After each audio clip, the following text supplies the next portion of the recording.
बिस्मिल्लाहिर्रहमानिर्रहीम। आज हमारा फार्माकोग्नोसी का lecture number 10, topic column chromatography. Column पिछले आपने जो लेक्चर था वो thin layer chromatography and paper chromatography था। कॉलम क्रोमेटोग्राफी जैसा कि नाम से जाहिर है, कॉलम क्रोमेटोग्राफी इन केमिस्ट्री ये वो मेथड है that is used to purify individual chemical component from the mixture of compounds.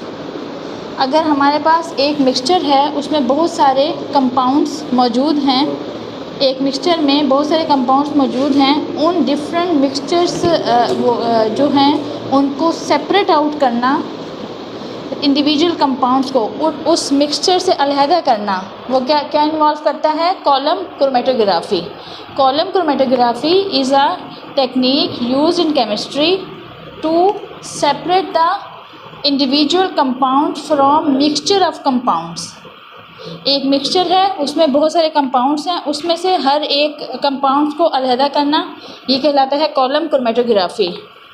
ये ख़ास तौर पे जहाँ पे प्रिपरेशन इन्वॉल्व होती है, किसी भी चीज़ की प्रिपरेशन जहाँ पे हमें किसी कंपाउंड की ज़रूरत होती है और उसमें आपका माइक्रोग्राम से लेके किलोग्राम तक का सोल्यूट चाहिए होता है, सॉल्वेंट, वो जो है ना क्या कहलाता है? Column chromatography. कॉलम क्यों कह रहे हैं? क्योंकि ये जो टेक्निक है ये एक टेस्ट ट्यूब होती है, एक कॉलम होता है गिलास का कॉलम है, उसमें परफॉर्म की जाती है, इसलिए इसे कह रहे हैं कॉलम क्रोमेटोग्राफी। इसके बाद इसके फेजेस कितने हैं? 2 फेजेस हैं, stationary phase and mobile phase, same as the previous 2 chromatography technique, thin layer and paper chromatography. इसमें जो आपका स्टेशनरी फेज है वो क्या हो सकता है? सिलिका जेल, एल्यूमिना जेल और अदर एड्सॉर्बेंट्स, सॉलिड सब्सटेंसेस, ये आपका क्या है? स्टेशनरी फेज़ है। इसके अलावा जो सॉल्वेंट हो सकता है वो वाटर हो सकता है, इथेनॉल हो सकता है, या फिर देयर मिक्सचर्स हो सकते हैं। प्रोसीजर क्या है इसमें, किस तरह से करते हैं? ये आप देख रहे हैं, ये एक कॉलम है, ये कॉटन प्लग है, ये आपका कलेक्टर है जिसमें कंपाउंड्स जो है ना वो हम कलेक्ट करेंगे। इसमें सबसे पहले जो आपका कॉलम है उसे जो लोअर साइड है वहाँ पे क्या होता है? सिलिका जेल होता है। इस कॉलम को आपने हाफ फिल कर दिया सिलिका जेल से।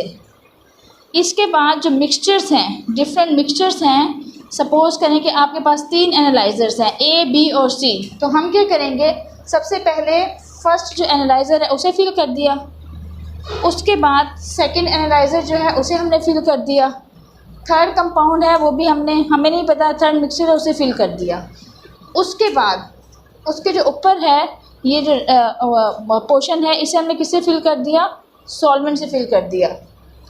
होता ये है कि अगर इसमें ये सॉल्वेंट जो है ना मूव करता है कहाँ पे? डाउनवर्ड डायरेक्शंस में। ये वाला जो कंपाउंड है इसमें से जिस कंपाउंड की जो है मूवमेंट, ये किसकी बेसिस पे वो नीचे आते हैं? लार्ज वेट, माइक्रोग्राम से किलोग्राम। जिसका वेट जो है वो हैवियर होगा वो पहले नीचे आ जाएंगे। जिन कंपाउंड्स का वेट हैवी होगा वो पहले नीचे आ जाएंगे, और जिनका स्मॉलर वेट होगा, माइक्रो वेट होगा तो वो बाद में नीचे आएंगे। इस तरह से जैसे सपोज़ करें ये ग्रीन है, इसका वेट ज़्यादा है तो आपको ये कंपाउंड जो है ना, जो मिक्सचर है ये मूव करता करता इसके जो वो इंडिविजुअल कंपोनेंट है वो मूव करते करते यहाँ तक पहुँच जाएगा। यहाँ से जो है ना फिर जब वो यहाँ पहुँच जाएगा, ये क्योंकि ये कलर है इस कलर का है, ग्रीन कलर का है, तो आपको बाकायदा सिलिका जेल से विजिबल होता है। ये कंपाउंड यहाँ पहुँच के in the form of drop फिर इसको प्लग को रिमूव कर दिया जाता है और इसको इसमें कलेक्ट कर लिया जाता है। इस तरह से डिफरेंट मिक्सचर्स को सेपरेट आउट किया जाता है, इंडिविजुअल कंपोनेंट्स को मिक्सचर से सेपरेट आउट किया जाता है। तो on the basis of their molecular weight ये जो है ना मूव करते हैं, मूव करके जो पहले जो है ना यहाँ पहुँच जाता है उसको कलेक्ट कर लिया जाता है, फिर दूसरा ऐसा यहाँ तक जो है ना इसको इस प्रोसीजर को एडॉप्ट करते हुए यहाँ पे जो आपका वो है एनालाइज़र है वो कलेक्ट कर लिया जाता है। तो इस सबसे पहले the classic paper column is a glass tube with a diameter of 50 millimetre with a diameter of 50 mm and a height of 50 centimeter to 1 metre. जो इस कॉलम की हाइट है वो कितनी होगी, 50 सेंटीमीटर से लेके 1 मीटर तक, और जो इसका डायमीटर है वो कितना है, 50 mm। 50 mm इसका डायमीटर है, और जो इसकी हाइट है वो 50 सेंटीमीटर से लेके 1 मीटर तक होगी। The stationary phase is a powder adsorbent which is placed in a vertical glass column। ये जो आपका क्या है, स्टेशनरी फेज है, वो क्या है, एड्जॉर्बेंट पाउडर है, और वो इस कॉलम में फिल किया जाता है। ये आपका स्टेशनरी फेज है, दैट इज सिलिका जेल। ये एड्जॉर्बेंट है और स्टेशनरी फेज है। The mobile phase is a solvent poured on the top of the loaded column। Mobile phase is poured on the top of the loaded column।